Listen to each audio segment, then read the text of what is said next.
सर्वमंगल मांगल्ये शिवे सर्वार्थ साधिके शरणे त्र्यंबके गौरी नारायणी नमोस्तुते। जय माता दी प्यारे भक्तों, आप सभी को शारदीय नवरात्रि की बहुत बहुत शुभकामनाएं। जैसा कि आप सब जानते ही हैं, 22 सितंबर से नवरात्रि शुरू हो गई है और जिसका समापन 1 अक्टूबर को हो रहा है। लेकिन अब की नवरात्रि बेहद खास है हम सभी भक्तों के लिए। क्यों? क्योंकि माता रानी का आगमन है जो हाथी पर है, और जो हाथी पर आगमन होता है तो ये हम सभी भक्तों के लिए बहुत शुभ संकेत होता है। और सबसे अच्छी बात कि माता रानी का प्रस्थान भी हाथी पर ही हो रहा है, ये तो उससे भी और शुभ बात है।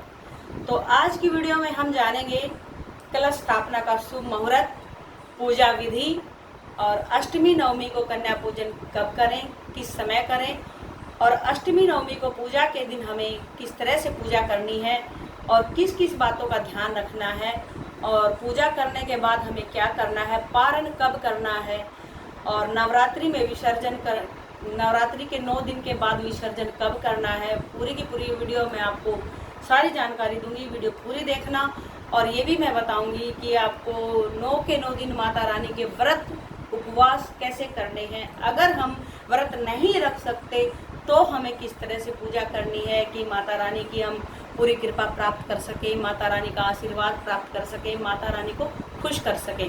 और नवरात्रि के दिन हमें पूजा में क्या सावधानी रखनी है, हमें नवरात्रि में माता रानी को क्या क्या चीज़ें भेंट करनी चाहिए जिससे माता रानी हम पर खुश होकर अपना प्यार और आशीर्वाद बेहद लुटाए और हमारे घर में सुख संपत्ति और धन धान्य का हमेशा माँ की कृपा से खूब भंडार भरा रहे। तो आज की वीडियो में हम जानेंगे। और सबसे बड़ी बात एक और कि अब की बार नवरात्रि में माता रानी 4 राशियों पर विशेष कृपा लौटाने वाली है। वो भी मैं वीडियो में लास्ट में आपको बताऊंगी कि वो 4 राशियां कौन कौन सी है, जानेंगे आज की वीडियो में हम। प्लीज़ आप सभी भक्तों से विनती है, वीडियो को पूरा देखें, इसके बिल्कुल नहीं करेंगे। और 9 के 9 दिन हम माँ भगवती को, माँ दुर्गा सप्तशती के पाठ, माता रानी के 9 दिन 9 स्वरूपों की कथा कहानी सब इस वीडियो में मैं आपको ये तो बता नहीं पाऊंगी, लेकिन इनके लिए एक अलग से वीडियो होगी, वो आप चैनल पर देख सकते हैं कि 9 के 9 दिन हमें किस तरह से माता भगवती के पाठ करने हैं और दुर्गा सप्तशती के पाठ कब कब करने हैं। तो पूरा वीडियो आप देख लें। आज बेहद खास वीडियो होने वाला है क्योंकि मैं एकदम सरल पूजा विधि भी बताऊंगी और हमें किस तरह से खास उपाय क्या करने हैं और व्रत किस तरह से रखने हैं। पूरी वीडियो आप सभी भक्तों के लिए बेहद खास होने वाली है। सबसे पहले तो नवरात्रि के पहले दिन कलश स्थापना होती है, माँ का दरबार सजाया जाता है, चौकी सजाई जाती है। चौकी हमें शुभ मुहूर्त में ही सजानी चाहिए। शुभ मुहूर्त अब की बार कलश स्थापना का शुभ मुहूर्त है सुबह 6:09 से और 8:09 तक।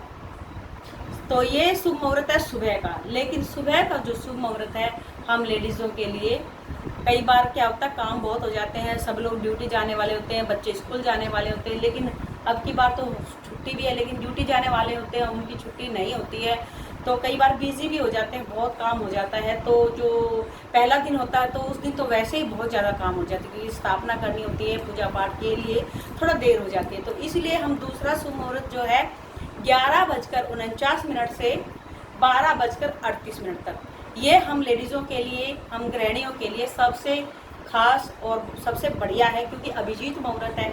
अभिजीत मुहूर्त में कलश स्थापना तो बहुत ही अच्छा होता है। इससे क्या होता है कि माता रानी की विशेष कृपा भक्तों पर बरसती है।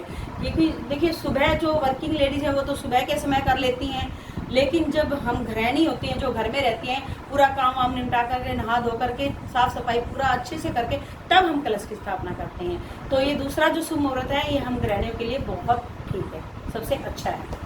और फिर मैं अब बताऊंगी आपको। देखिए सबसे बड़ी एक गलती करते हैं भक्त लोग, वो मैं आपको बताऊंगी। विनती है आप सबसे कि वो गलती आप बिल्कुल भी नहीं करिएगा। देखिए माता रानी के लिए आप क्या चढ़ाते हो पता है आपको? आप इतना अच्छा सब कुछ कर लेते हो, कीर्तन भी करवाते हो, माँ भगवती का दरबार भी लगाते हो और कितना कुछ करते हो, लेकिन एक गलती, एक कमी आप कर देते हो जिसकी वजह से आपको आपकी पूजा का पुण्य फल नहीं मिलता है। वो क्या है गलती, मैं बता देती हूँ, आप जान जाओगे और मान जाओगे इस बात को। आप क्या करते हो, 20 रुपये का पैकेट श्रृंगार का ला करके माँ को चढ़ाते हो, समर्पित करते हैं, क्योंकि श्रृंगार समर्पित करते हैं माँ को, माँ भगवती को 16 श्रृंगार समर्पित करते हैं। लेकिन आपने कभी ध्यान किया है कि उस श्रृंगार में होता क्या है? कुछ भी नहीं होता, खाली कागज़। लेकिन आप एक बात बताओ, कहते ना जब हम देते हैं तो उसका 4 गुना फल हमें मिलता है। तो बताइए फिर आप ऐसा श्रृंगार चढ़ाओगे तो आपको 4 गुना फल कैसा मिलेगा? क्या मिलेगा इसके बदले आपको? तो आप सबसे विनती है, ये नकली कागज़ सिर्फ नाम मात्र का लिखा होता है कि माता का श्रृंगार, कुछ भी नहीं होता है। माता रानी को जैसा आप श्रृंगार खुद यूज़ करते हैं वही माता रानी को समर्पित कीजिएगा, वही माता रानी को भेंट कीजिएगा। क्योंकि माता रानी को आप अच्छी बढ़िया क्वालिटी के, बढ़िया किस्म के आप श्रृंगार अर्पित करोगे। अगर आप उसको किसी को दान दोगे तो वो भी उसको यूज़ करेगा, देखेगा तो खुश हो जाएगा। तो सोचो, जब आप इस तरह की सामग्री किसी को कागज़ वो दोगे, जो 20 रुपये का कागज़ है वो दोगे किसी को, कोई खुश होगा? कन्याओं को दे देते हो आप, नवमी के दिन, अष्टमी के दिन जब कन्या पूजन करते हो तब आप कन्याओं को दे देते हो। वो कन्या क्या करती है, थोड़ा सा बाहर निकलती है और कचरे के ढेर में उसको फेंक देती है। लेकिन क्या हुआ, आपकी तरफ से तो आपको दोष लग गया, महादोष लग गया, जो कि आपको पता है लेकिन फिर भी पता नहीं है, फिर भी आप अनजान हो इस चीज़ से कि हम माँ भगवती को क्या अर्पित कर रहे हैं। तो आप सबसे विनती है, ऐसा बिल्कुल ना करिए। हमेशा सुहागन स्त्री को बहुत अच्छी माता रानी को सुहाग की सामग्री भेंट करनी चाहिए।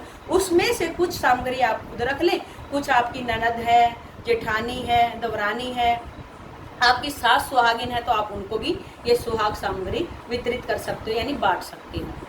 अच्छा, ये तो हो गया, मैंने श्रृंगार का बता दिया कि सबसे बड़ी गलती आप ये करते हो। फिर उसके बाद क्या है कि आप माता रानी के 9 दिन की स्थापना कर रहे हो, 9 के 9 दिन माता रानी की पूजा कर रहे हो। 9 के 9 दिन की पूजा में आपको हर दिन रात को मीठे पान का भोग आपको जरूर लगाना। आप कुछ भोग लगाओ या ना लगाओ, पंचमेवा और मीठे पान का भोग तो आपको जरूर ही लगाना है।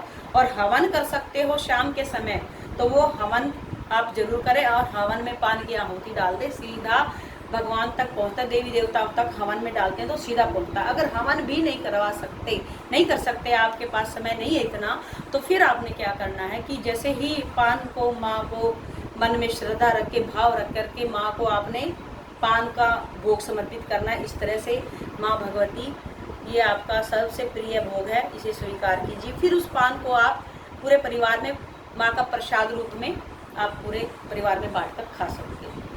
और फिर आपको जो फल होते हैं उनमें आपको क्या करना है, अनार जरूर चढ़ाना है आपको माता रानी के लिए। अनार का फल तो माता रानी को बहुत पसंद होता है।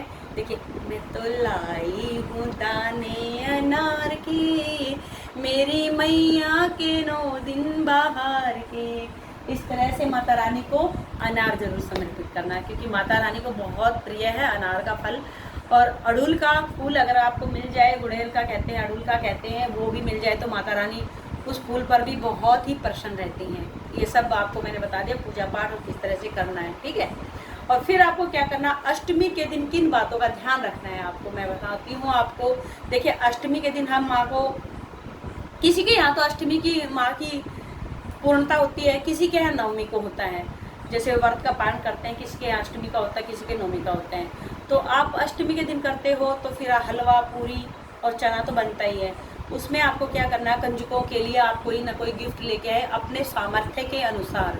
लेकिन आप इस तरह का गिफ्ट लाएं कि उनको कन्या यूज़ कर ले। पढ़ने वाले बच्चे हैं तो उनको पेन, पेंसिल, कॉपी दे दें, ठीक है। और कुछ नहीं तो आप, बच्चों को ना मेहंदी बहुत पसंद है, मेहंदी लगाना बच्चों को बहुत पसंद है। एक कीप जो मेहंदी का कोन होता है ना, आप बच्चों को वो बांट दें, एक डब्बा ले आए पूरा का पूरा, और 9 पीस होते हैं उसमें, 9 कन्याओं को आप 9 पीस दे सकते हैं। उसमें भी वो माता रानी जैसे खुश होती है ना, तो कन्या खुश होगी तो माता रानी अपने आप ही खुश हो जाएंगी। ये काम आप करना है, जरूर करना, नवमी के दिन भी और अष्टमी के दिन भी। जिनके यहाँ नवमी की होती है, जिनके यहाँ अष्टमी की हो, तो वो इस तरह से कुछ गिफ्ट देंगे, ठीक है। और जब कन्या आएंगी आपके द्वार पर, उनके सबसे पहले आपको चरण धुलाने के बाद आपको उनके पैरों पे रोली लगानी है, रोली। और फिर आपको करना, उनके पैरों पे फूल डाल करके फिर आशीर्वाद लेना। उसके बाद माता रानी जैसे वो कन्याएं अंदर आएंगी, इस तरह से माता रानी को आपको अंदर बुलाना है। तो माता रानी इस तरह से फिर आपके ऊपर बहुत ज़्यादा प्रसन्न होगी, आपका बहुत ज़्यादा कृपा होगी।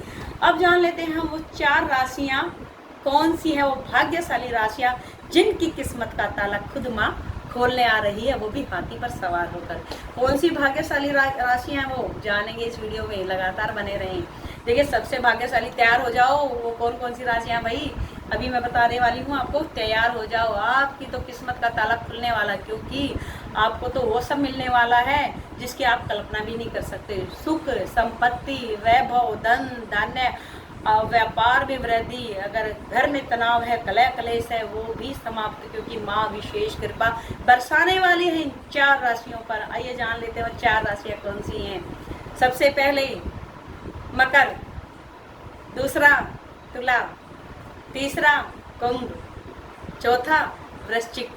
अरे आप तो बहुत भाग्यशाली राशि हो जिस पर माँ स्वयं अपनी कृपा लुटा रही है। आपके लिए तो स्वर्णिम उपहार है, इतना बड़ा उपहार माँ आपको देने जा रही हैं।